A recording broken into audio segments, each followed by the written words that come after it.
futur troisième lien. Dans le fond, le troisième lien, on en parle depuis quelques mois.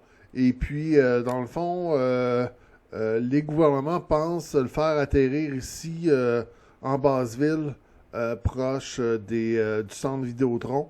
Donc, ce que je veux dire par rapport à ça, je pense que c'est important que si on considère un troisième lien, il va falloir que le transport en commun ait une grande place dans le troisième lien.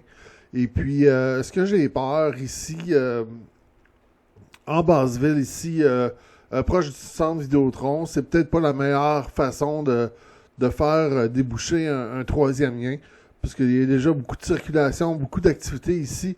Et puis, il faudrait que ça soit organisé de manière quand même d'une bonne manière pour que la transition se fasse bien du tunnel jusqu'au réseau de RTC. Là, on va nous dire tramway, tramway, tramway. Encore, là, les dernières nouvelles, c'est qu'il y aurait un ascenseur pour aller chercher le tramway souterrain ou quelque chose comme ça. Je sais vraiment pas jusqu'où ils veulent aller là-dedans. Et puis, moi, je pense que la meilleure solution, c'est sûr que moi, comme vous le savez, ma solution de transport en commun est très différente. C'est des pôles d'échange que vous voyez ici, en zone centrale, et puis des corridors là, d'accès.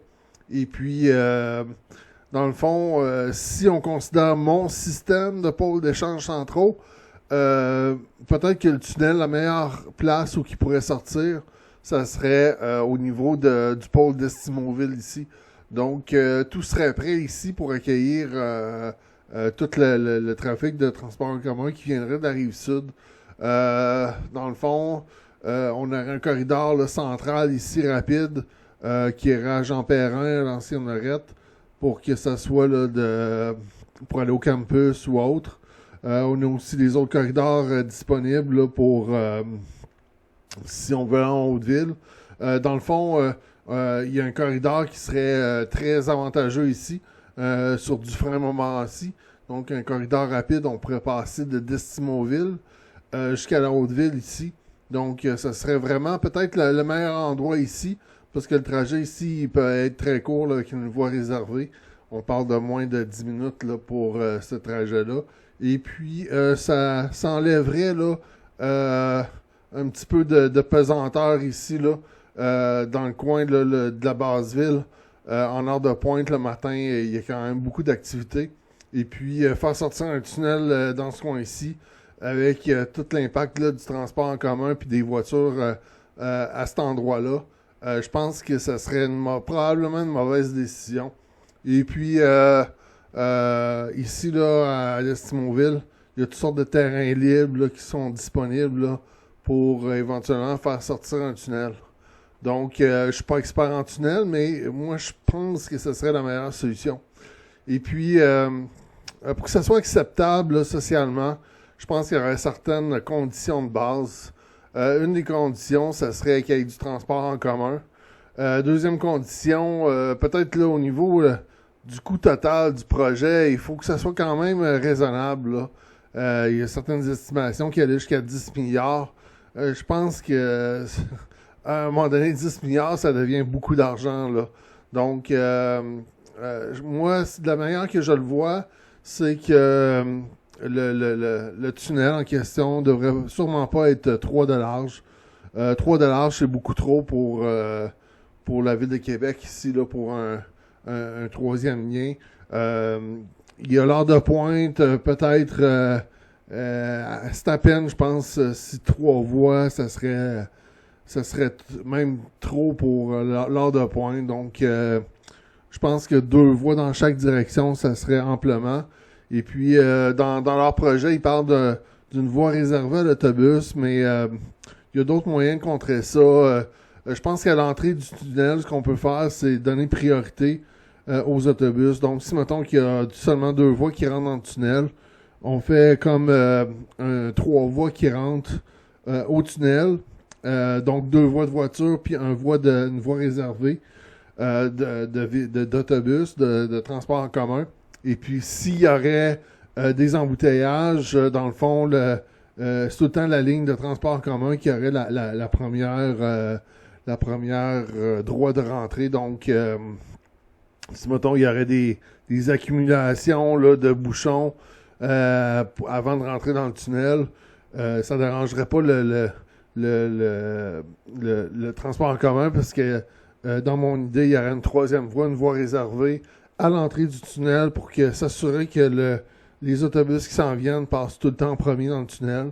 Et puis, ce que je pense aussi pour le tunnel, c'est qu'il devrait être payant. Donc, que les gens payent leur passage. Et puis, avec l'offre et dans la demande, on peut moduler l'achalandage avec les prix qu'on va charger. Si éventuellement il y a trop d'achalandage, on peut monter les prix et puis moduler aussi les prix dépendant du temps de la journée là, qu'on passe dans le tunnel.